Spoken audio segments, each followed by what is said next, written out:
Okay. All right. Well, welcome everyone. We are very glad to have you here today. Today's webinar is an educational collaboration between the Michigan Association of Planning and the Coastal Management Program of the Michigan Department of Environment, Great Lakes, and Energy, better known as EAGLE.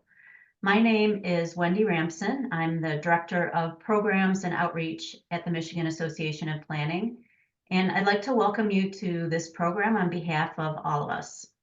This webinar is the fifth and final in our Coastal Resilience webinar series, although I put a little asterisk here. We may be providing some additional webinars, hopefully in the fall.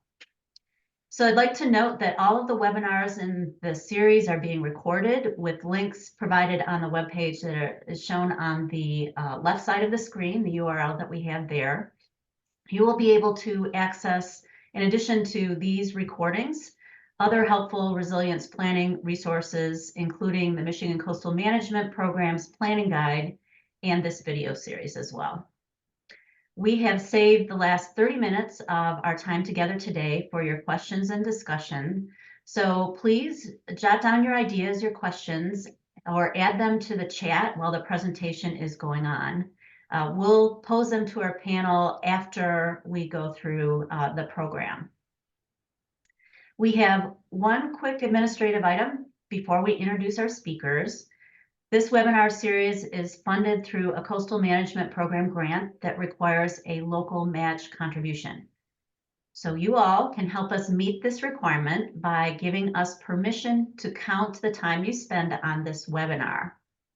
So Leah just opened the poll. If you wouldn't just take a moment to say whether you give permission to MAP to apply your time participating in this webinar towards the volunteer match requirement. We will use the Zoom participant report from this webinar to document the match.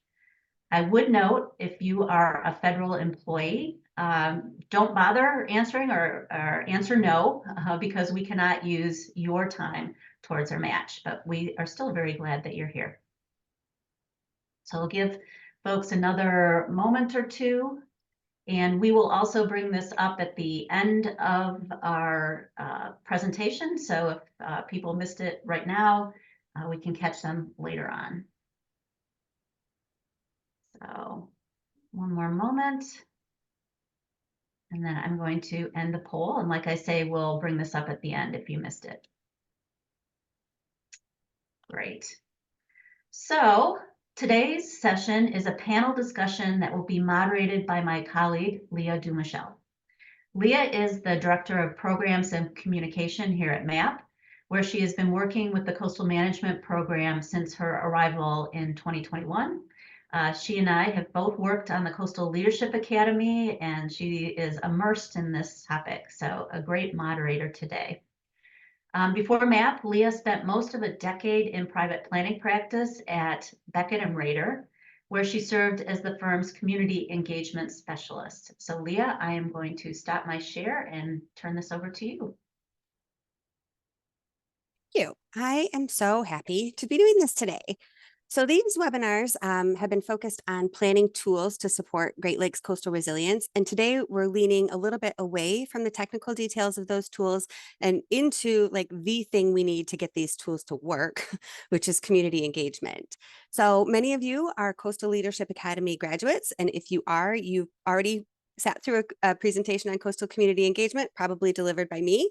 What we at MAP learned through those is that those instructions really only go so far in this topic, right?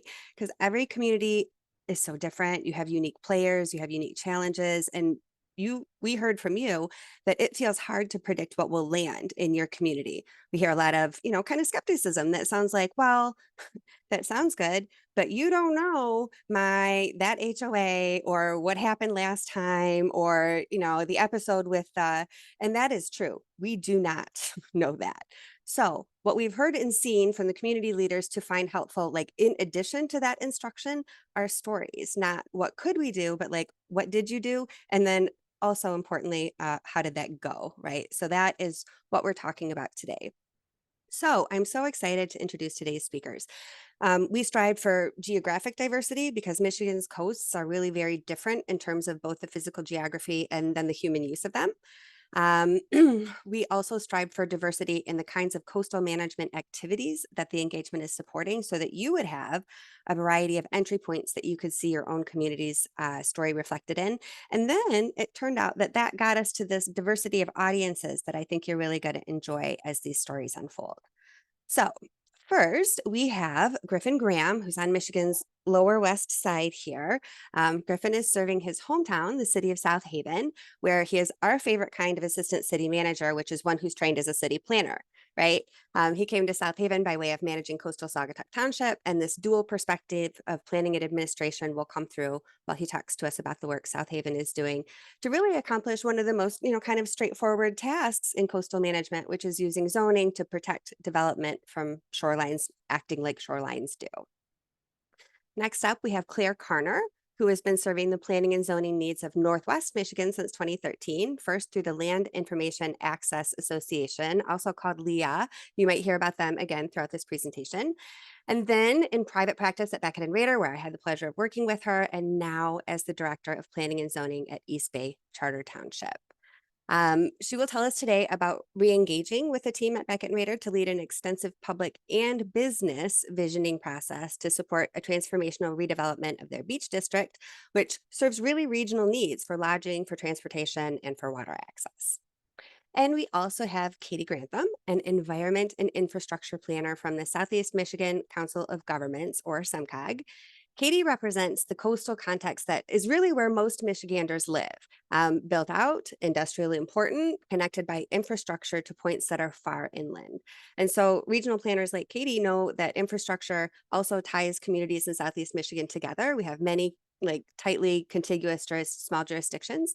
And so Katie helped develop and manage SEMCOG's green infrastructure assessments for coastal resilience projects in partnership with the Center for Watershed Protection, which she will be talking a little bit more about today also. So I really want to thank each of you for taking the time to be here and to share your expertise and your lived experience with us. This is just great.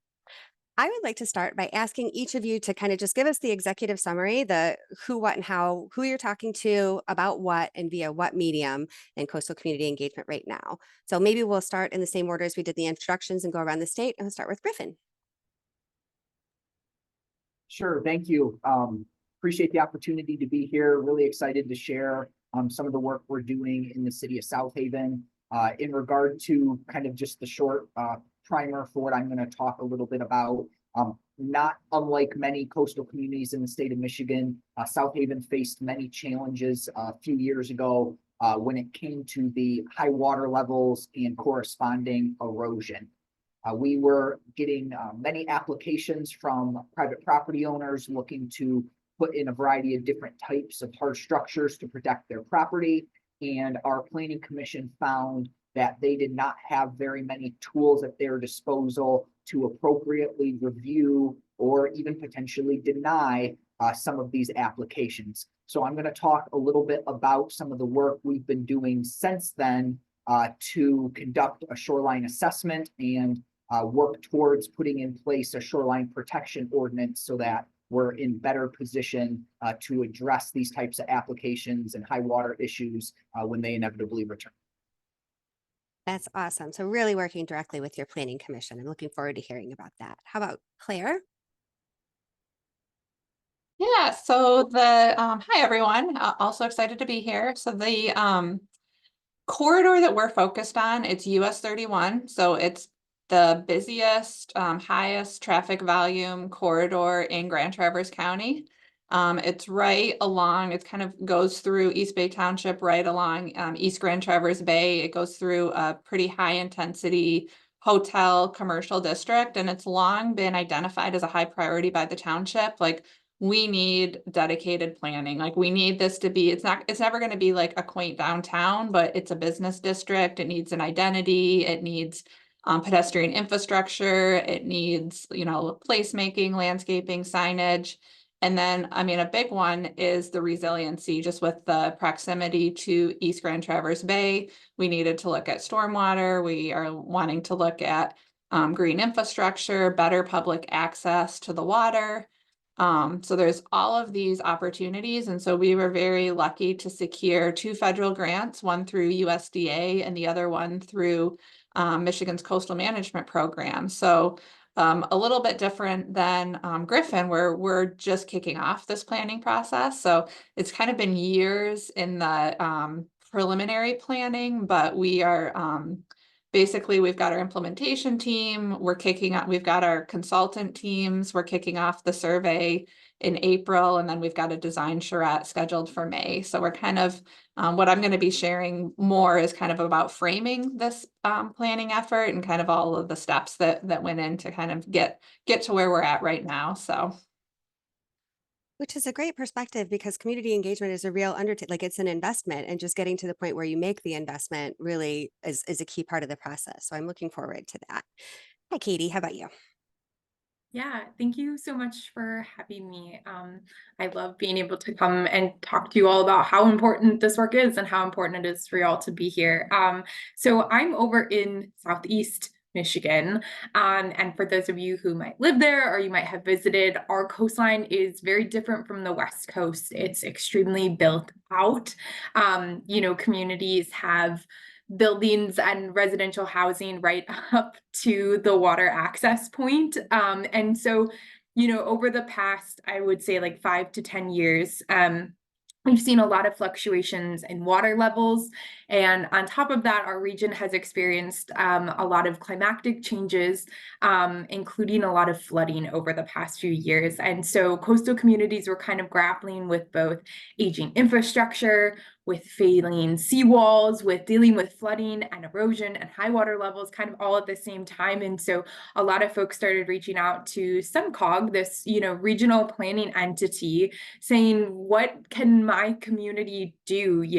I'm struggling to find funding for this, or I don't even know what the next step I should take to be planning for some of these projects is. And so, we really stepped in and started meeting with local communities and kind of hearing more about their needs. And then we kind of, in 2 steps, really made it into the coastal resilience world. We worked with LEA, the Land Information Access Association, to do more of that planning type of work. So really having communities understand what assets are in your community, how might they be impacted by some of these, aging infrastructure or, lake level changes or flooding or any of those things. And then we also did this project, which I'll be talking about a lot today, with the Center for Watershed Protection. So really kind of stepping in to figure out, it's our great infrastructure can't do everything. Green infrastructure is something that supports that and has a lot of benefits, not only in terms of, water quality or flooding, but also in terms of building quality of life within a community. And so we really stepped in to understand community needs and do some planning to get them to the next phase, since I know a lot of us are at capacity right now in terms of being able to do that work. So really trying to get people moving along in this process and having a more coordinated effort. So looking at that regional green infrastructure scale and saying, what can we do if we all work together on this issue? So, yeah. That's great. I appreciate how much coordination. Okay, I was seeing me again. Sorry about that. I cut out for a minute. I appreciate how much sort of, I don't know, I'll use the term enforced collaboration is kind of required in your context. And I think that's true in a lot of places. So the question that I, as a planner, right, trying to make this conversation useful to other planners, wanted to ask first was this, which is what specific techniques did you use to gain attention to or support for your resiliency effort? But we did prepare for this meeting, and in our preparations, it kind of really rose to the top of the discussion that actually the job you had was to manage attention more than to kind of drum it up. Like there were already, infrastructure issues. There were already requests coming to the Planning Commission. This is a recognized business district. Like there's something going on. And so your job was actually to sort of turn the attention into a project, right? I think that's interesting that this is a 5, webinar series. And in our first webinar, we talked a little bit about framing the resilience message. And when we talked about that, we talked about starting where attention already is. So I think this will be so valuable for this audience. And Katie, because your work touches so many different municipalities, maybe you are a good one to start there. Yeah, that sounds great. I know that sometimes getting people involved is the hardest part of a project. And I'd love to say that we had a super easy time, but we didn't. It was certainly challenging. So, like Leah said, because we had this, many very intense storms and lots of flooding in our region, especially in 2021. I feel like that was the summer where in June we had massive amounts of flooding on I-75, a lot of flooding along our coastlines and people's homes. They had basement backups, there was a lot of different challenges happening all at once. And so that garnered a lot of attention around this topic. And so I think there was kind of that interest, but we wanted to pull people along and say, don't you want to do something about this? And so that was kind of where we started doing a lot of education about, green stormwater infrastructure and how it can kind of tie in with our gray infrastructure that, takes water all across our region. So we were lucky at SEMCOG that we kind of have a network of contacts that we were able to reach out to. So we really started contacting municipalities with that list and trying to get people involved. But really what it took was within those communities doing a lot of outreach and finding that like community champion that was interested in doing that work and being involved in the project and moving something forward. And so, some of that was getting in touch with like Parks and Rec staff who maybe had some of these ideas already. A lot of it was getting in contact with, community planners who maybe had a vision but just didn't have the time or capacity to go out and, hire an engineering firm to come out and see if green infrastructure was feasible in a location or do some of these mapping exercises that we did to figure out what critical assets might be impacted by flooding in the future. So that was really kind of where we started. Once we found those community champions, we didn't let them go. We really continued to work with them, and they wanted to be involved, and we tried to make it as easy for them as possible to stay involved in a project. And they're the ones that are now at this point of kind of champion that forward towards the implementation side of things. So I think it does take a lot of extensive outreach, a lot of different, methods, either emailing, calling, hitting them with a survey, having an in-person meeting. There's a lot of different ways, but all of that kind of culminates together to be able to get the right person in the room to do the work. I appreciate that. Griffin or Claire? Yeah, I'd say kind of some similar themes, like a lot of kind of the success of like engaging and launching this effort is building relationships, and it really just takes time. And so we're really wanting this to be kind of like a business-led, stakeholder-led initiative as opposed to like, oh, this is what the township wants to do. Because, eventually once we have a vision, if this eventually becomes like a corridor improvement authority or functions similar to a DDA, we're really looking for the business community, the property owners to take some ownership in this.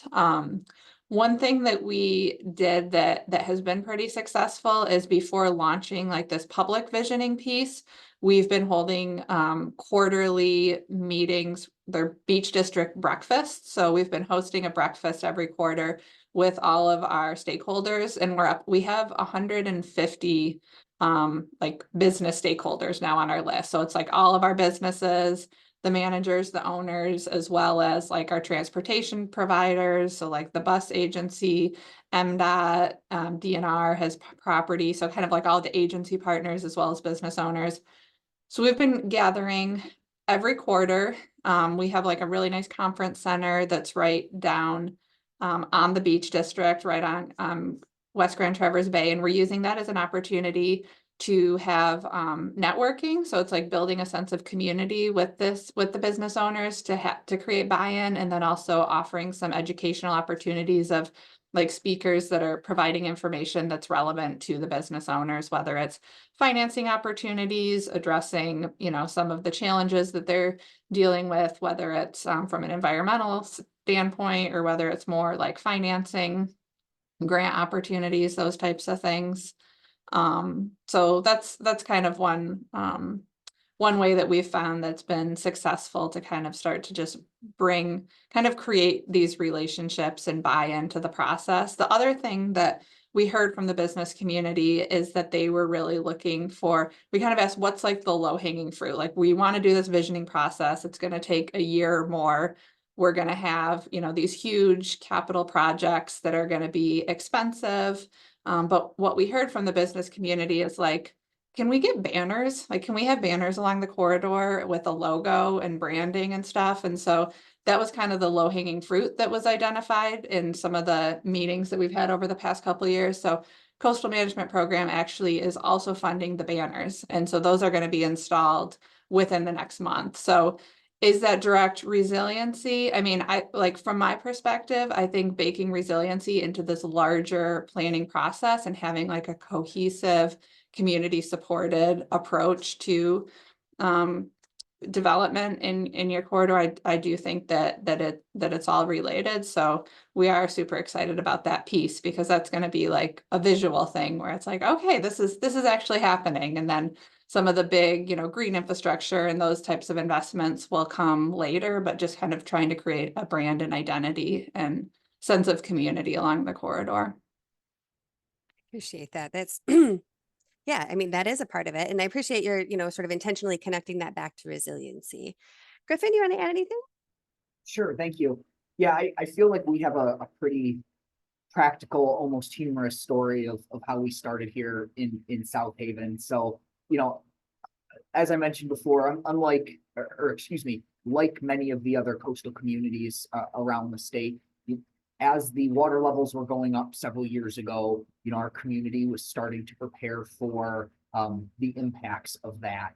And because of that and the questions we were starting to get from property owners, and just based on our professional experience of wanting to start early on educating elected and appointed officials, we started a number of partnerships pretty early with, you know, organizations like Lee out of Traverse City, Michigan State Extension, Michigan Tech, and several others I'm sure I'm forgetting, and hosted a number of trainings for boards and commissions and public open houses and public meetings, just to get people prepared on what the water levels were doing, what types of impacts to expect, and what types of things could be done. One of the themes that came out of so many of these trainings was the harm that certain types of shoreline revetments, particularly seawalls and hard surfaces, were causing, and how that, combined with the impact of the longitudinal flow of sand and water that was being disrupted by our pier structure, how that was impacting the city of South Haven's coastline, and how it was impacting different parts of our coastline differently. We were really impressed and pleased by the amount of engagement and the amount of participation we got in these trainings, even to the point that we were fortunate to have planning commissioners that took these trainings so seriously and wanted to implement the recommendations that they were hearing, that they decided rather abruptly to deny a seawall permit without a lot of justification, and after issuing several very similar type permits in the previous months.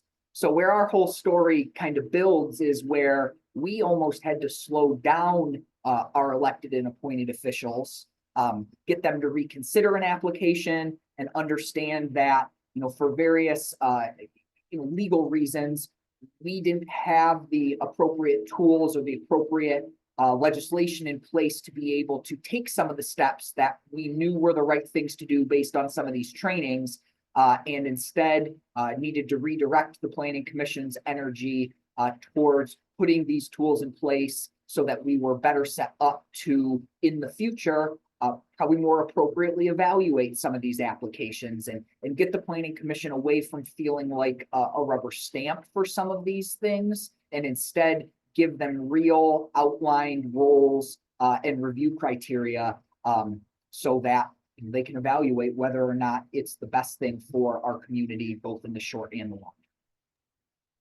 I bet you that there are at least a good handful of people who are watching this who are like, that would be a good problem to have if my planning commission and my elected officials were moving faster than me on this. That would be a good problem to have. But that's an interesting perspective, because because that has to be managed too. And I appreciate that. The thing that I heard in all three of your answers, which none of them, and excuse me for saying this, but I think you'll all agree, none of them were, am I back now? Oh gosh, this is terrible. Okay. None of them were particularly out of the outlandish suggestions, but the quantity of groundwork that goes into it really seems worth pulling out, because I don't know that that is always well understood outside of the person who's doing it, right? The building relationships, that just following up on phone calls alone is an investment. It's time. It's, you know, it is paid for, and that's a thing that happens. So I'll pull that out from your answers, which I really appreciate. I want to take a bull by the horns that a lot of us are worried about these days when we talk about community engagement, which is conflict. Maybe you're at home on your Zoom and you're like, gosh, what would these sweet, kind faces know about conflict? Well, a lot of us thought that planning was a desk job until we got sent to our first public meeting, right? I mean, this really, it's an integral part of our jobs. It's one that I think maybe comes as a surprise to some of us. And we feel the same way that everybody else does about conflict, which is, I wish it would happen to somebody else. But here we are, right? So just to set the stage, I would just like you to tell us briefly how long you've been in public service and what your professional relationship to conflict is. Have you managed some strategies yourself for just the fact that this is a part of making communities better? That is what we signed up to do. How do we do this sort of difficult part of it? And then I'll ask you about specific tips in the moment, but I just wonder, like, for your own self, how you deal with it. Maybe Griffin, I'll start with you because you have this unique perspective. You get the conflict from the planning and from the management, which seems like that would be extra. Sure. So to your question, I have been kind of in professional local government management for a little over 5 years at this point. Worked for a few different communities, so gotten a variety of really positive experiences. I would say to your question of how do I kind of personally manage conflict, I think that's something I'm continuing to learn and continuing to grow with kind of every day. I think just when you think you're starting to get it down and you found some tools that maybe work, you need to start from scratch and find something new. So I try to remind myself that, you know, at the end of the day, we're working with people and everyone's different. Everyone is coming at things with their own kind of unique perspective, their unique background, their unique biases, their unique history. So you really need to remember that there's not a one-size-fits-all approach for working with people.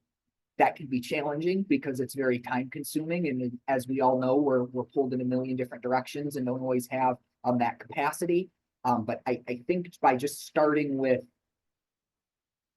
the knowledge that everyone is going to need something a little bit different from you, and if you can try to figure out what that is, you're probably going to be a lot more successful at trying to help get them where they want to go.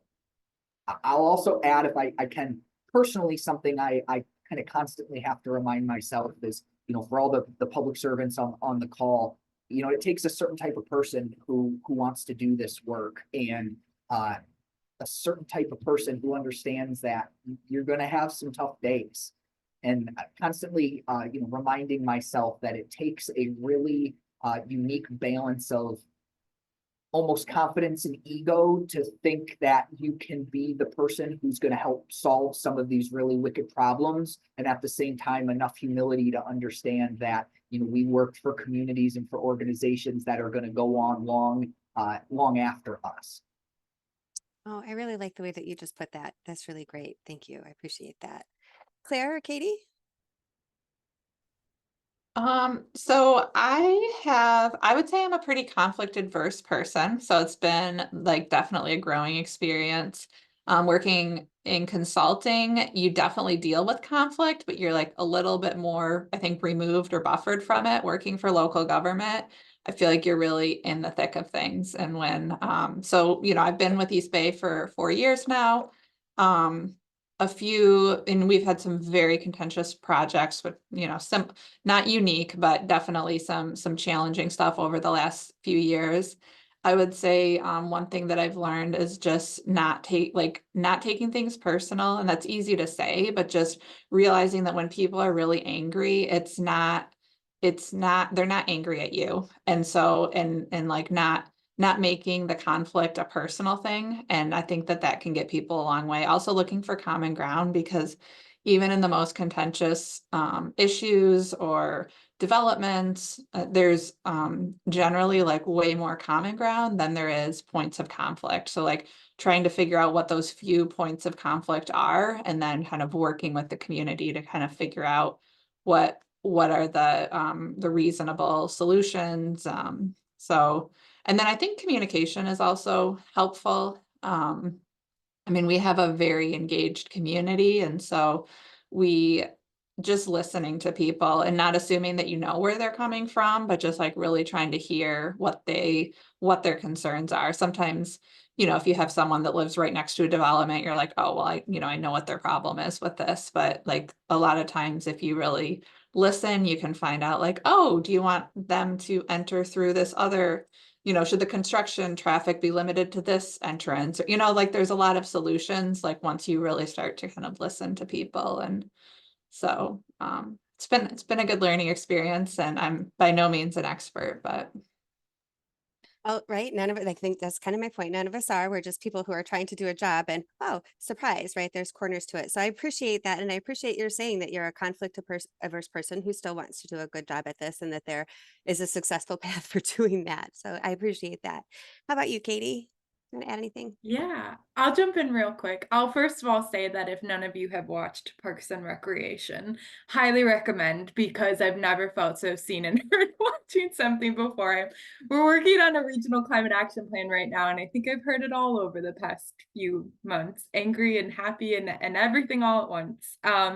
So I would say there's a few different ways that we deal with conflict, and working for a regional planning organization, I'm not always going out and involved in those local meetings. More so I am now than I was before, so I'm learning and growing like everybody else here. But one of the things that we really try and do in a lot of our projects is from the get-go kind of list off who are the people involved, and then who is making decisions, really kind of trying to set this stage ahead of time to avoid conflict down the road. And that's much easier said than done. There are things that come up as part of a project that are a surprise, or there are things that just happen along the way. But as much as we can, trying to set up ahead of time and saying, this is your role, this is who's making a decision, and this is kind of how we're moving things forward. And I think that does kind of help relieve conflict that might have come up if we hadn't done that. But in conflict situations where there is an issue, we really try and never raise my voice. I don't think that would help in terms of like escalating the situation. Nobody wants that. And I think sometimes people really want to feel like their voice is heard. And so if you are in a situation where you can kind of ask a person more questions, or really let them talk through the issue that they have, I think sometimes that in and of itself can be helpful. They're, voicing their opinion, getting something out there, and then, both parties can reflect on it later. And then I think also just knowing when to step away from a situation if something's not coming through. It's really okay to do that, or saying, I don't have answers right now. I feel like this, situation is escalating. Can we circle back to this later on? So those are just some of the things that I've applied in my own work. I appreciate that. So Claire and Katie, you both kind of transitioned from the how I manage myself to how I manage in the moment. And I wondered, Griffin, if you want to add anything to how you manage in the moment, if you have any particular tools in your back pocket that you're like, okay, here we go. It is time to whatever it is. I don't know if I have anything particularly useful, or I guess specific, to add for the group. I can tell you personally, or in my experience, I've found that just being involved can go a long way. There's a lot of value in being present and being accessible and being responsive. So, in my role as assistant city manager, that shows itself in several ways. I mean, one is just with community groups. in general, but I think, you know, more specifically for, you know, these coastal community, like planning, public engagement type topics we're talking about, it's being present at the workshops, being present at these meetings, going to these engagement opportunities and then actively engaging in them yourself. So hopefully people feel comfortable enough engaging openly and honestly with you and with the rest of the group. But I'll go back to what I said earlier. I think a lot of it is case by case, and you just have to be able to be flexible and adapt yourself to what the situation needs. I appreciate that. Thank you. And the reason that I kind of wanted to lean into the broader strategies is because I worry, I think I have heard that the fear of conflict can kind of, you know, make folks less willing to do community engagement, right? You know that it's going to happen, and or you think, actually you don't know anything that has not yet happened, right? But you think that it's going to, you know, be uncomfortable and possibly unproductive and maybe even make things worse. And so there's, you know, a tendency to kind of pull back from that.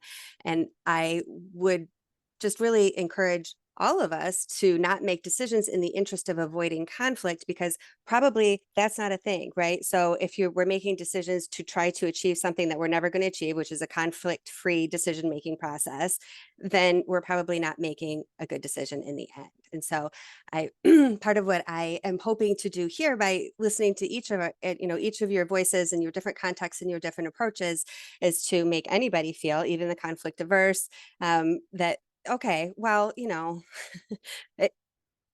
first of all, it's only yelling. Second of all, it might not even happen. And third of all, that meeting is only 2 hours long and then I can go home. Right. So I appreciate your sharing that. And I also heard you say very clearly that one thing that has been effective in mitigating conflict is that relationship building, that sort of setting the groundwork over time, so that when you get there, there's already a relationship from which to solve that conflict. And so I wonder what things any of you might do in your regular practices as you go about your jobs to build and keep those relationships so that they're there when you need them in a way that is not overly burdensome to what you like, that fits into what you're doing anyways. How is that part of your job? Do you have particular strategies? Do you have an awesome newsletter? I mean, I don't think this is going to be groundbreaking. I think it is just going to be consistent. Tell me what you got. How about Claire? You've been in your planning director role for a little while now, and I bet you, in addition to your quarterly meetings are one. Do you have other stuff? For specifically for Beach District?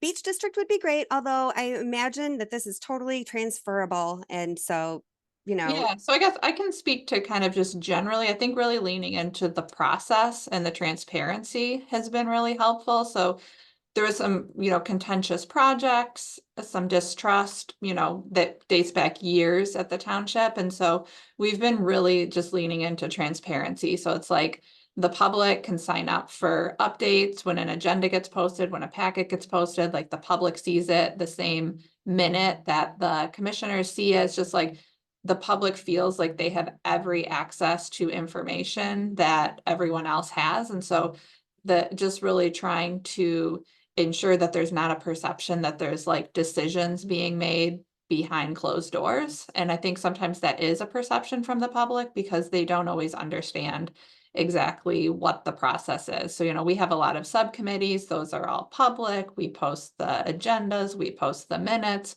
We have residents that oftentimes will come and film those meetings and stream them on community access television. And so they're very accessible. And so I think that's one way, just with the transparency, that we've been able to at least reduce conflict and build trust and relationships. We're not always going to agree, but just making sure that people know what the process is. So when I talk to residents that are very upset about something, letting them know like what steps they go through if they want to impact the process. So like, I'm not the decision maker, but this is how decisions are made. And this is the avenue that you have available to you. From the Beach District perspective, I'd say one related to conflict, this was before my time, maybe 10 years ago, we had an initiative where it was actually I think a consulting firm, but it basically an initiative of like, hey, let's have a corridor improvement authority along US 31. Let's get this started. And so without educating the business owners about what a corridor improvement authority is, like, is it a new tax? And so that got really contentious really quickly. And the business owners remember that. So a lot of the business owners still are business owners along the corridor. And so when we started going door to door, like, hey, we're going to start a visioning process, they're like, nope, the township already did that. Like, we don't want that. We don't want new tax. We don't. So what we're really trying to do with this visioning process is like, we're not leading with the financing mechanism, which is, could it be a corridor improvement authority? Possibly. But if we go through the visioning process and the public is like, nope, we're pretty happy with what, with what we have. We don't need, all these different capital investments, then we don't need a corridor improvement authority. And so what we're really trying to do to address the conflict and concern and fear around like a TIF or, some mechanism is really leading with the vision. Like, what do we want? And have this community supported vision and specific projects that were driven by community input. And then once we have that, then we'll be like, okay, how can we fund that? And so we've set up an implementation team. We have 15 members, a lot of business owners that are on our implementation team. And so they're going to help us, once we have our vision, help guide us kind of to how, okay, we know what we want now, how are we going to fund it, as opposed to leading with that. That was kind of a big conflict that we were able to learn from that happened maybe a decade ago. That's really great. You commonly hear that in communities, oh, we would like to do something. Okay, great. What can we afford? And then that's the first conversation. And then we planners are always trying to sort of, put the cart back behind the horse and be like, okay, but what do we want to do? And then figure out how to fund it. I also want to highlight what you said about transparency. It feels like transparency, oh, that's just doing things out in the open, but that is an investment of your time also, right? You maintain that website, you make sure that the minutes are up there, you answer the calls about it, you like that is an investment. And I just want to make sure that sort of is seen that way too. So thank you. I appreciate that.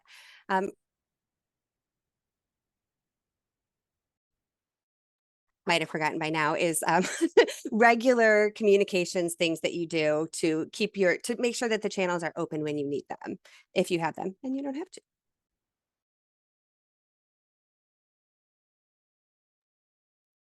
What I'll add is, I mentioned already a little bit about when the high water challenges were bubbling up in South Haven, making available these training opportunities, bringing subject matter experts in to educate the public and board and commission members. This is something that I feel like our organization has done pretty well over time, which is making that not just unique to high water levels, for example, but when we are starting to see challenges arise in our community, albeit high water levels or housing or whatever the challenge of the time may be, trying to bring subject matter experts in, trying to create educational opportunities. So I feel like that's part of why planning commissioners tend to take those trainings so seriously. Is it wasn't a one-off. They know there's kind of a track record there of making these opportunities available to them and to others. But I think backing up kind of more broadly, as professional staff for boards and commissions, city councils, whatever it may be, I think we all understand how important it is to be open and honest and build that trust and credibility with those boards and commission members, and how quickly that can be lost and how long it takes to build. So in this specific situation for us, when we had to go back to these planning commissioners and help them understand why deciding not to approve a application at this point in time wasn't right.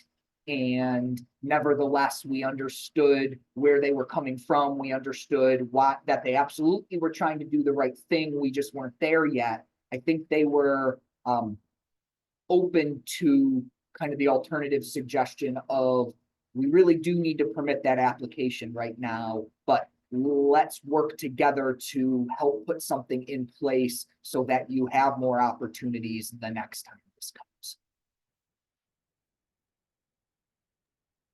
Great, thank you. Do you want to add anything, Katie?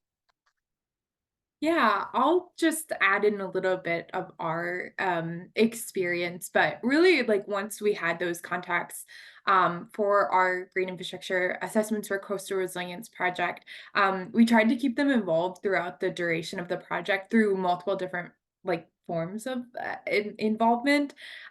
So some of it was doing like email outreach, some of it was having like some in-person meetings at the different phases of the project.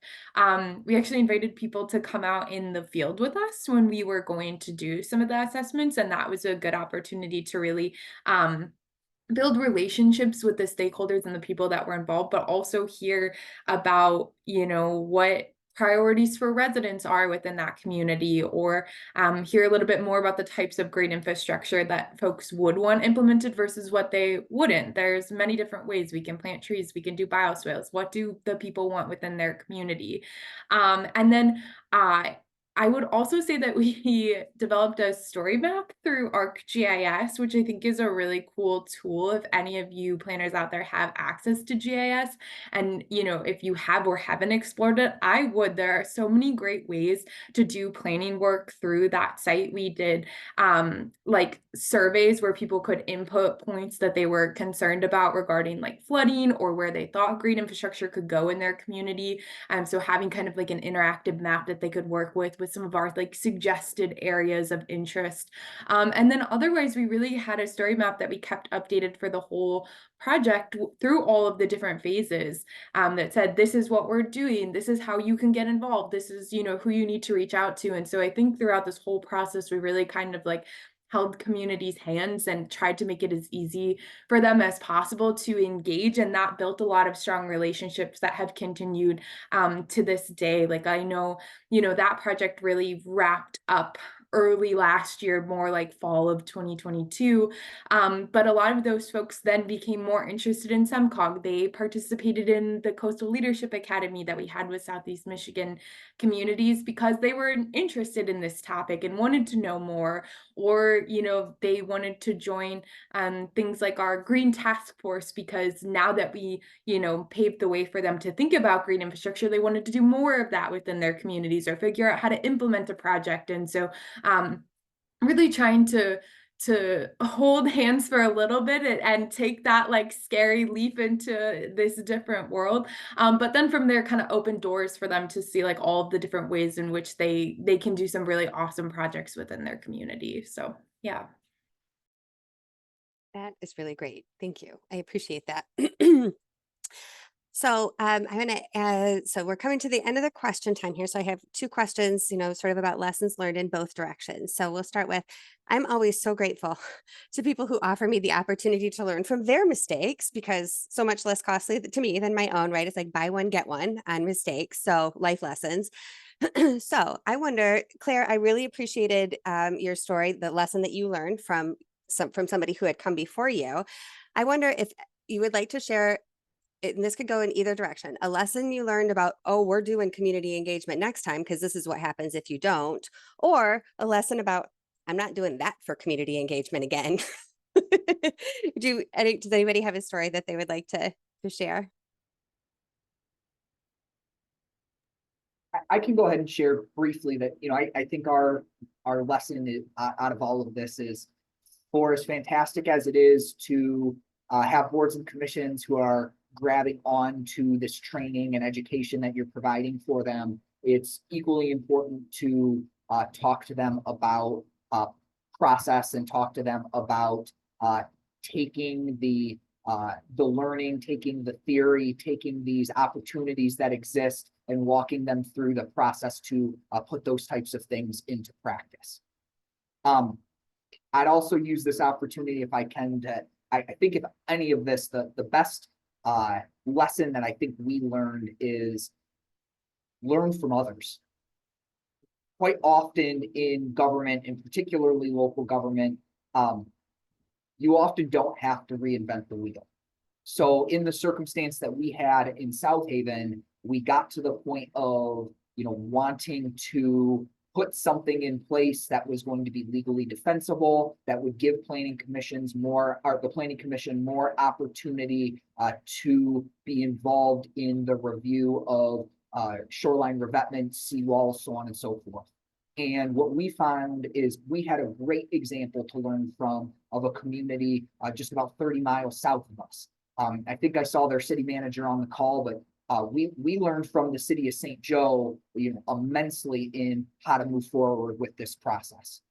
So what we had learned is they conducted a shoreline assessment with an engineering firm that was able to look into both historic trends, do some future projections, as well as conduct assessments of what current types of shoreline revetment products are already there, and help make recommendations for where your community can go moving forward in a more sustainable way. They ultimately used that assessment to justify the establishment of a zoning ordinance. That zoning ordinance had since been challenged legally and held up based on this assessment work that they did. All of these things gave us a lot of confidence that this was a path that we wanted to go down. And with the help of the same engineering firm and support from the coastal management program in the state of Michigan, we just completed the assessment piece of that process. So we have a draft assessment report that we're going to be bringing back to the Planning Commission here in the upcoming months, with the idea of, very similar to the city of St. Joe, using that assessment report to justify the establishment of a shoreline protection ordinance that our community can then use moving forward to justify treating certain parts of our shoreline differently than others based on these scientific engineering recommendations. Well, that is great. And it speaks directly to our point, here about learning from each other. Theory goes as far as it goes. And then you're like, how did that actually work? So I really appreciate that. Claire, Katie? Yeah, I think just to build on what Griffin was saying a little bit, like I think that it's so important to figure out how to make some of these resiliency best practices relevant to the property owners or the business community. Like and that's something that we found. We just recently we hosted a riparian zoning workshop, and like based on the name of it, you're like, oh, you're not going to get many people at that. But we had about 50 residents that came out to come to this, to talk about their priorities, what's working well. What we had the Watershed Center come and provide education about what is the reason for having setbacks from the water, for having buffer, talking about more extreme precipitation events and water quality. And I think that everybody is motivated in different ways to invest in some of these resiliency best practices. And you really have to think about,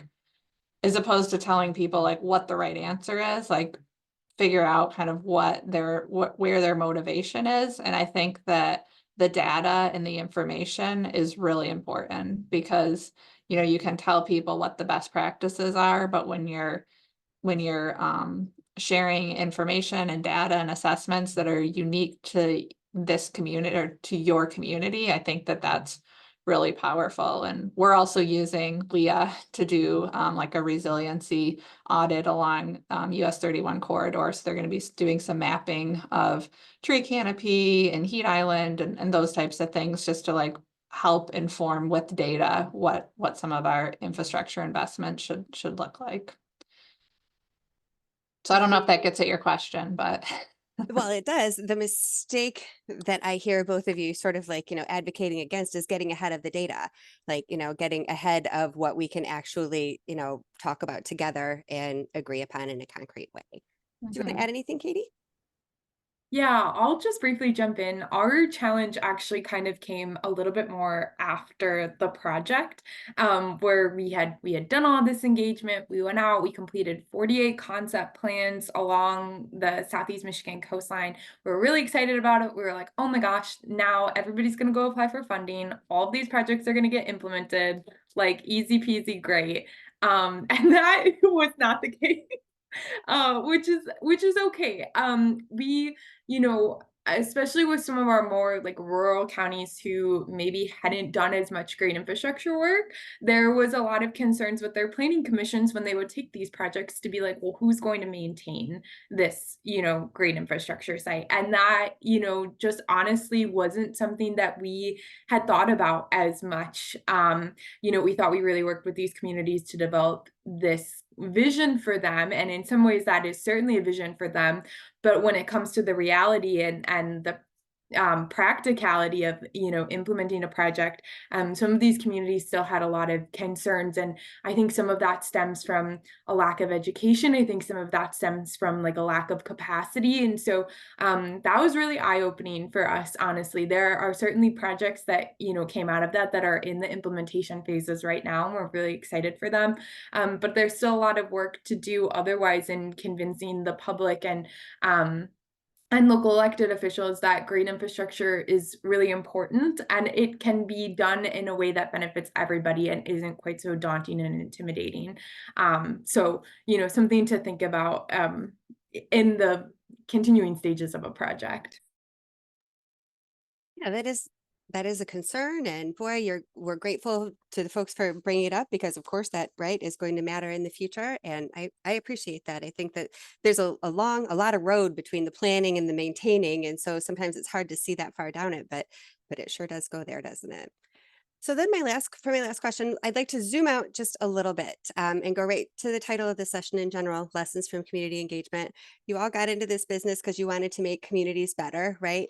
What have you learned by talking to the people that your power structure, whatever it is, by talking to the people that represents about making communities better? That it might be surprising, it might be confirming what you already knew, but what have you learned from your communities?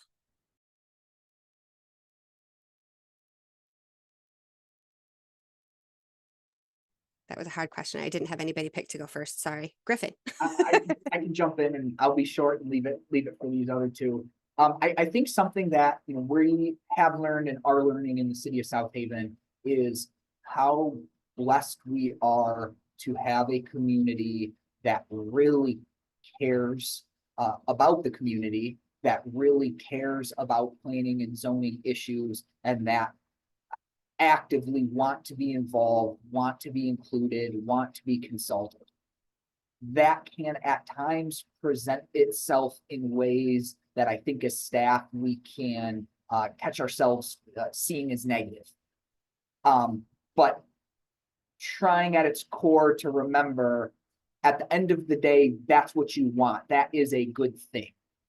And then working through kind of the challenges that rise from that. The challenges on workload, the challenges on the number of different directions you can get pulled in, the challenges on trying to manage and facilitate difficult conversations, because when you have lots of people who want to be engaged and lots of people who are very passionate about something, sometimes those conversations get heated. Sometimes people want different things.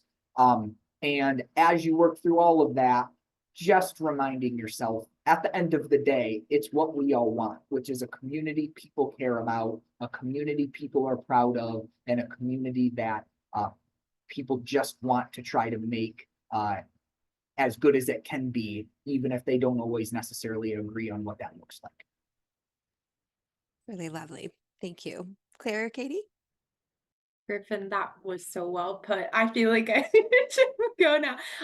No, I think probably one of my favorite parts of this project was getting out and doing more of this on the ground work and really getting to know a community and know its stakeholders and learn from them about what their challenges are, because ultimately that's made my job at the end of the day a lot easier. Like I can say, oh, this community and this community, they are really struggling with like erosion and implementing natural shorelines or whatever that be, and these are things that I can do now to help them, and that is certainly a regional perspective, but I think it can apply at the local level, like really getting out and understanding your community and getting to know people and building those relationships and building that trust between people, I think can go a long way in terms of making things work and getting to do really cool stuff in the future. I think Griffin said it right. We all, work really hard in these jobs, and it can be really difficult. And there are days where you feel very defeated at the end of the day because something didn't happen.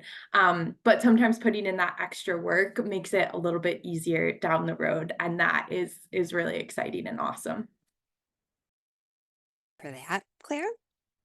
Yeah, I would say echo those sentiments, and also just I think I've learned just the importance of celebrating the small wins, because like with this planning, this corridor visioning process, like we are looking for a really transformative, like we're looking for huge transformation along the corridor. You know, we want crosswalks. We want to work with MDOT to get crosswalks every quarter mile. We want bus pullouts and, connectivity and all of these awesome things. But also just kind of like knowing that planning and public infrastructure and government makes incremental steps and incremental improvements. So like we just recently adopted ordinance provisions that are very prescriptive in terms of the vegetative buffer and the woody plants, and because we have a lot of streams within that US 31 corridor that empty into the water, and one of them, Mitchell Creek, is an impaired stream. So, and we've got hotels and all of these new developments going in, and so we are slowly making improvements, whether it's through zoning amendments that take a lot of public input and a lot of time to get through, whether it's a small little plaza that we put in conjunction with a new development, whether it's, partnering with a property owner to have like a limited, like a public access to get people to the water, even, if there's limited parking. But so it's just like the little projects that aren't like huge, but it's just, so yeah, celebrating the small wins of the initiative that you're working on. Really appreciate that. So the things that I heard you say there, I heard Claire say celebrating the incremental wins, because boy, that's most of what we get, right? I mean, that they stack up and then that's a big win, but you can celebrate them every single time. I heard Katie say that we don't know what we don't know, and we're not in every part of our community. And so really the opportunity to learn from the people that are experiencing every little blade of grass in our community in a way that we are not is tremendously important. And I heard Griffin say that they are indeed caring loudly at us, that the importance of having an engaged community that is at your doorstep can be easy to miss, but the folks that can't get a hold of anybody, they're not happy either. So really having that energy in your community is a real win. I appreciate that. Thank you very much. Those are the end of my prepared questions that any of us knew were coming. And now it is the surprise round. Wendy has been monitoring the chat, and we will ask her to post some questions. Yeah, we haven't had that many. I think people are just mesmerized by your stories. So hopefully we'll get some more. But Chris Fraley, who is just recently moved to the Lake Huron shoreline, he asked, how do I get it across to a county administrator that public engagement is precisely that, public? When updating a recreation plan, we need to get out into the public and not simply think about posting a meeting at the county building. It's just not going to cut it when it comes to gaining access to Black, Indigenous, and people of color communities. So Tyler responded, one way of dealing with that is examples of public engagement with community events that you can use. I don't know if any of you have piggybacked on, non-related community events to put forward your mission. But any other ideas that might be helpful to convince a reluctant administrator that this is something that's important to do? Well, I would just say, I think that that's great advice. And we've, in other planning efforts, and then specifically written into this coastal resiliency planning, we've got pop-up meetings, a part of it. So we're going to have a big charrette that's a week long, that's, targeted stakeholder meetings and public open house and presentations. But then we're going out into the community to, like coffee with the planners at a coffee shop on the corridor, and going the Tart Trail, which is a regional trail that runs right along the corridor, getting out there, talking with people at the very least, just giving them a link to the survey, having them sign up for updates, and then having like a short survey and just trying to engage people, because I do think that it's a way of connecting with a lot of, it's a different subset of the population. That oftentimes the people that are coming to your public meetings, we have really well attended public meetings, but it's a different subset of our population. It's oftentimes not the families with young kids that are home at night, that's oftentimes more difficult, or people that are working different hours that don't have evenings available. So just trying to hit as many people as possible. We've had, and Leah knows this, but we've had a lot of good experience going into the schools with planning efforts and engaging students. And I think that's a great way to kind of have a two-way sharing of information. Like, you're getting information from them, but you're also teaching them, like, planning is an awesome profession, and kind of here's what we do and here's what we think about. And so I think there are a lot of cool opportunities to engage the public, and a lot of them are low cost and not super time intensive. So I think that those are, there's different opportunities like that. Yeah, I would say if you have the ability to, convince your county administrator, like, we're doing this, and this is why, and these are the benefits that we get from doing that, I think can be really beneficial, which is easier said than done. But I think sometimes there is a hesitancy to do that, because if you're putting yourself right in front of the public, that is, a time where there might be more conflict might arise, or they might be nervous about staff capacity or whatever it be. So, really trying to make that point of, like, if we do this project is going to benefit these people, and in return, we're going to get more engagement on something in the future, or whatever your case might be. I think trying to make something like that is great. And then I think Claire had on a really important point. There's a lot of good ways to engage communities and make it fun, but also make it, low cost. I think going out to a lot of events, we didn't do that for this project, but we have a water campaign that we run, and we try and get out to a lot of public events and hear, what people know about water, what they don't know about water, really trying to engage with them, having like fun swag items and things like that, helps us get a lot of feedback, and in return, they're kind of getting something and taking away a lot from that experience. Maybe have an answer that's from a little bit of a different perspective. So coming, as a public administrator and someone who's been a township manager, now city manager, I think the first question I would, or how I would try to answer that is, be careful to assume that this county administrator is reluctant to do public engagement or doesn't think it's valuable. If you haven't, I would maybe suggest trying to have a conversation one-on-one with that individual, and you all may be able to, get a better understanding of where they're coming from and where you would like to see things go. The example I'd say is I think most of us understand that, in local government, everything's trade-offs. It's not saying that one thing is not important, but we don't have the opportunity to do everything, which sometimes means we have to say, we're going to do this important thing and we're not going to be able to do this other important thing. So I would just be careful about ever assuming they don't feel like public engagement is important. But for all we know, maybe their board of commissioners is pushing them in a different direction, or maybe their board of commissioners is telling them that X, Y, and Z is more of a priority right now. So they still have to get all these things done, but that you start to get to these capacity challenges. So have a conversation, see if that's something you're able to do. Maybe you have, and in that case, then take this to the side. But I interact with a lot of people who like to make assumptions about our city manager, or like to make assumptions about other things, and aren't necessarily taking the time to understand where they're coming at from their professional side. And a lot of times, if you're able to have that conversation, at the end of the day, you have a better chance of kind of getting everyone where they want to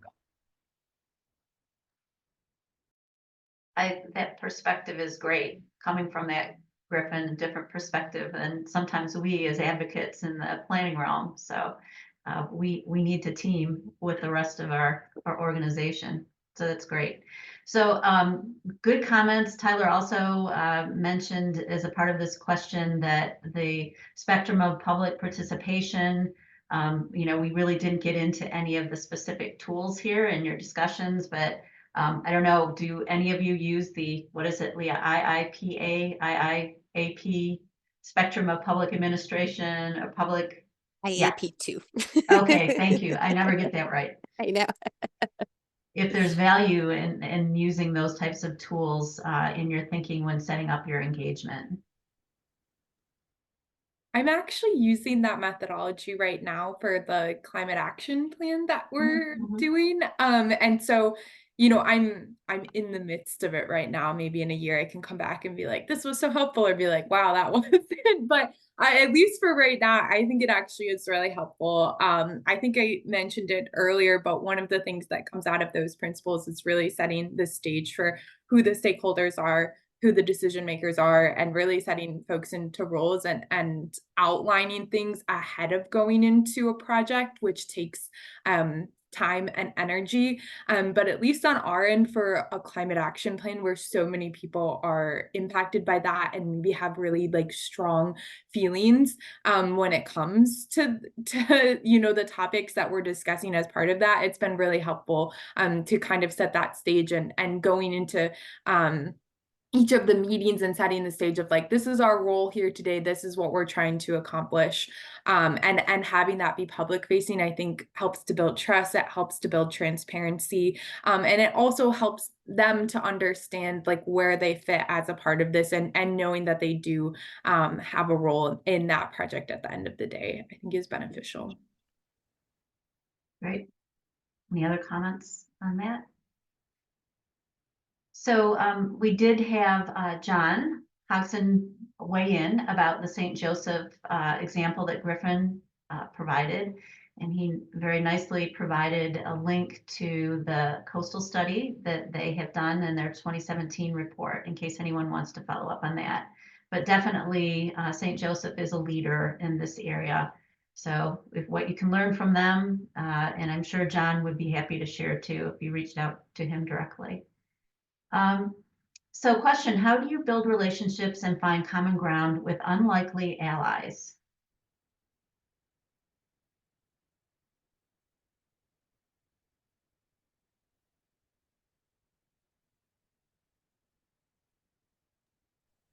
So I would say, I guess this is kind of echoing on maybe a point that I touched on earlier, but with resiliency and addressing climate change, oftentimes the business community isn't like your immediate thought of like the champions of these best practices. But I think that again, if you're framing it correctly and you're talking about, economic development and how resiliency best practices are really kind of helping to foster economic development, you do get a lot of buy-in from the business community. And I think that helps to add legitimacy to the efforts that you're working on, because when it's kind of a small subset of, activists or the watershed center that are pushing something, it's less impactful than having more of like a broad community initiative where you have support by the actual property owners. So I guess that's one thought that I have. Griffin, what about, or Katie, you were going to jump in. Go ahead. No, Nope, go ahead. Okay. I was just going to say that yeah, I think we've done a little bit of work in this field, either with people who maybe are tentative about climate change or using that term, or tentative about using green infrastructure, really bringing it back to an issue that impacts a community. And one of the things that we talk a lot about is like quality of life, and I think Griffin actually said it earlier. He talked about this fact that communities really want to be a thriving area where people want to come, where they want to live, where they want to play and work, and all of these different aspects. And so if there's places where you can maybe people have different political views, maybe they have different views on a controversial topic, but bringing them back to this point of quality of life, or finding that, you know, common ground that everybody can say, oh, this is an issue and we want to address it because we want the future to be better. I think that can really help get buy-in from folks and make a challenging situation a little bit easier to manage. I'm curious, in Griffin, some of the people that we have been talking with as a part of the Coastal Leadership Academy have talked about the difference in opinion between the coastal property owners who have a very vested interest in protecting their property, or maybe real estate professionals or contractors that build revetments.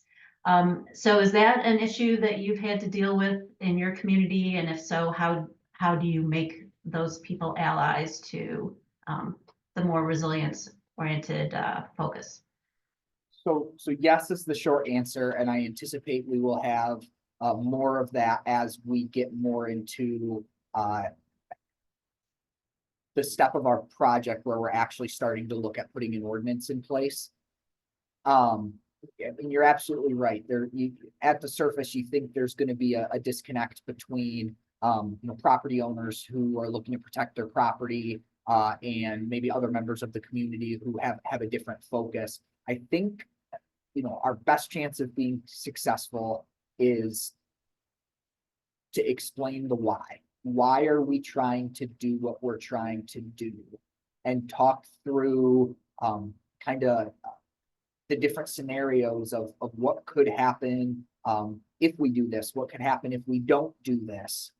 But putting that all to the side, it was also really important when we did this initial shoreline assessment was to speak with the engineering firm we work with, but also the planning commission, that the goal with this is not to take away a property owner's right to protect their property. But what we're looking to do is help them understand there are other ways to do that still allow them to protect their property, that will likely have less of a negative impact on the rest of the community, on the rest of the shoreline, or on their neighbors than some of the more traditional ways we've traditionally gone about that with shoreline armoring or seawalls or so on and so forth.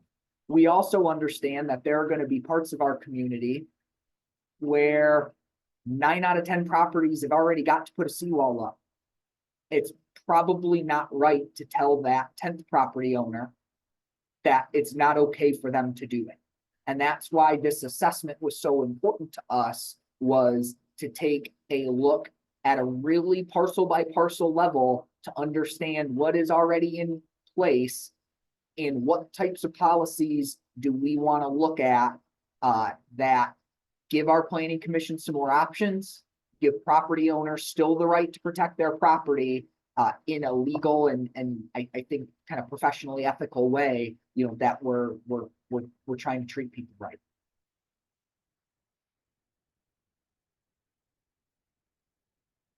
Good luck with that, Griffin. Yep. We'll all be watching. We'll be rooting for the effort. I'm hoping we can learn from the good example the city of St. Joseph put in place. There you go. They've done a lot of this already, and we're just trying to hop on their coattails now in a way. But I think they've showed us the path. Now we just have to try to find a way to execute. Mm-hmm. So Leah and Friend, do you have questions that you want to pose? Any additional questions? I don't see any coming in. So people in the audience, feel free if you have questions or observations. Or you could share your stories, your lessons learned, any of that. We would love to hear it.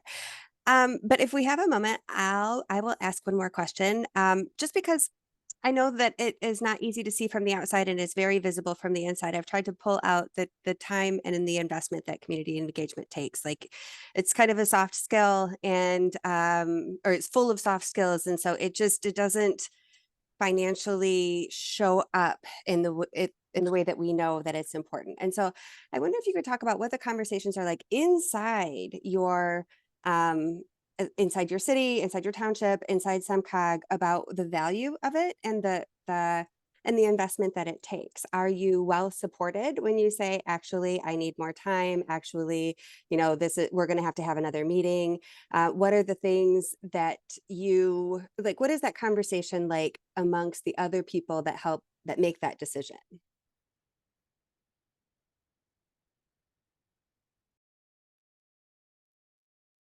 I feel like at East Bay Township, we're a growing community. And so we're kind of at this transition point where, like, I feel like traditionally before I started with the township, there wasn't a lot of like super in-depth community engagement processes going on. And like over the last few years, we've had a lot. Like, we did a master plan with tons of community engagement and survey and focus groups. And so I feel like we've had really good support from our supervisor, from our township board, to do this more proactive planning. And that was kind of part of when I first came on board and I had experience with Beck and Rader and Leah.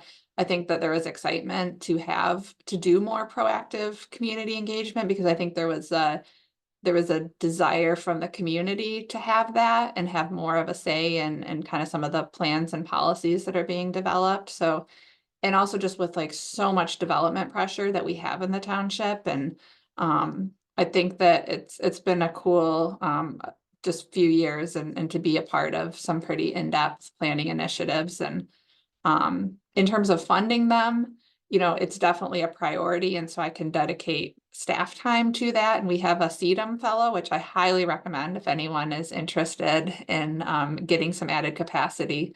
We have a full-time person working with us for the township, funded through grant funding through CEDM. But we've had a lot of success with securing grants. And so the 2 grants that we received for this visioning effort, it took us a couple of years to secure them. We applied to other funding sources. We were unsuccessful with some other funding sources. So it definitely takes time to line up, especially if you're not budgeting for it, you're relying on grants. But I would say definitely we're lucky to have the political support for the more proactive planning and engagement. And I think it honestly does result in a better product, because it's not just the plan that's reflective of the community, it's also the buy-in that the community has, because they were directly part of that planning effort. And so they their voices were heard and they can see it reflected in the plan. Thank you.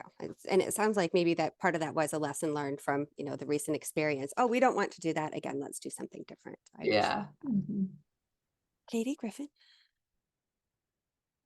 I can jump in. I think my experience at SEMCOG is slightly different because it's a regional perspective, and we have 180 local governments that are our members, and so what they want, it kind of helps to direct our work. And so there has always been kind of a focus on that community engagement piece. Like, in our role as a region, we are kind of trying to be the ones to facilitate that engagement and bring people to the table and do that.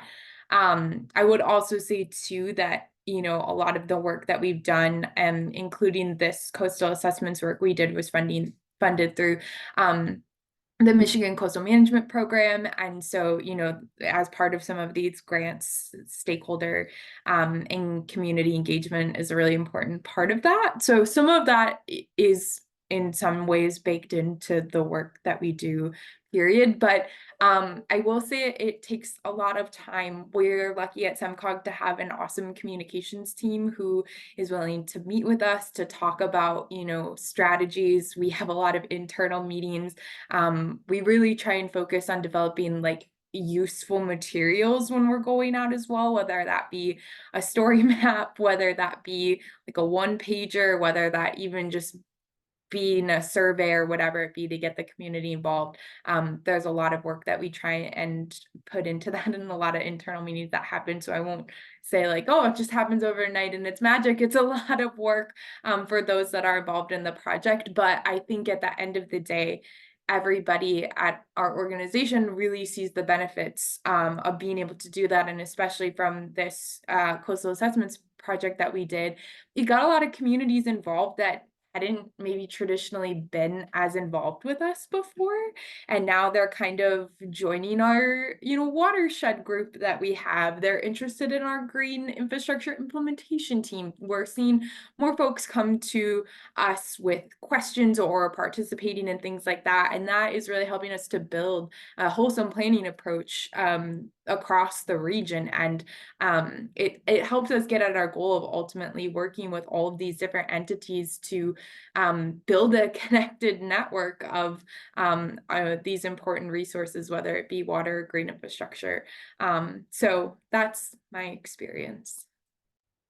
I appreciate that. And your role in it at the region does speak to how hard it is to find the capacity, right? You're there to support did you say 100, how many municipalities? You're there to support them. And 180, yeah. right. And that's a thing that is needed. So if that's what you're doing, then that is really a statement to how much that is needed across those communities. How about you, Griffin? Anything to add? I don't know if I have anything helpful to add to this one. I guess I'll keep it real short and just say, we're talking a lot about, good examples of public engagement and, kind of tips and tricks on how to engage around some of these projects. I also think it's worth noting that for as many wins as you may get, there are also going to be times you're not successful in your engagement. So, the city South Haven is really proud in the amount and the variety of public engagement efforts that we try to do. I can also point out really easily some examples of some times where we haven't been successful in the last few years. So I'll leave it there and more just say, don't get discouraged by that either. That's just part of the world that we live in, and that's just part of the environment of working with the public. So again, of course, I think we want to try to learn from those and try to be better the next time. But it's also okay to recognize that sometimes your well-intended idea, sometimes your well-intended public engagement activity, your workshop, your format, whatever that may be, it just didn't work. That doesn't mean don't keep trying it. It doesn't mean that it's not going to work the next time. That's just part of public engagement. That's really valuable. Thank you. So Leah, we are winding down. I just put a link to an evaluation form. It's a very simple 3-question form. If you would please fill that out. I'm trying to figure out, Leah, how to launch. Oh, here we go. Let's see. Launch the one that says end. It says ended. Launch that one. I already launched it. Okay, great. So for those of you who may have missed this at the very beginning, we are using your time, if you agree and give us permission, towards our match requirement. So if you've already done this at the beginning, don't worry about it. But if you joined us a little bit late, if you have a chance to respond, that would be great. In the meantime, Leah, do you want to do any final comments? I don't think I have any final comments other than a thank you. This has been just as good as I thought that it would be. I really appreciate your diverse perspectives and your thoughtfulness that you have brought to this. And I hope, I am sure that it has been useful to the folks who are listening. So I just really thank you for your time and your expertise. Yeah. Thank you. And thank you everyone for being on the webinar and sticking to the end. Stay tuned. We may have more in the future. We'll let you know if we do. Thanks so much.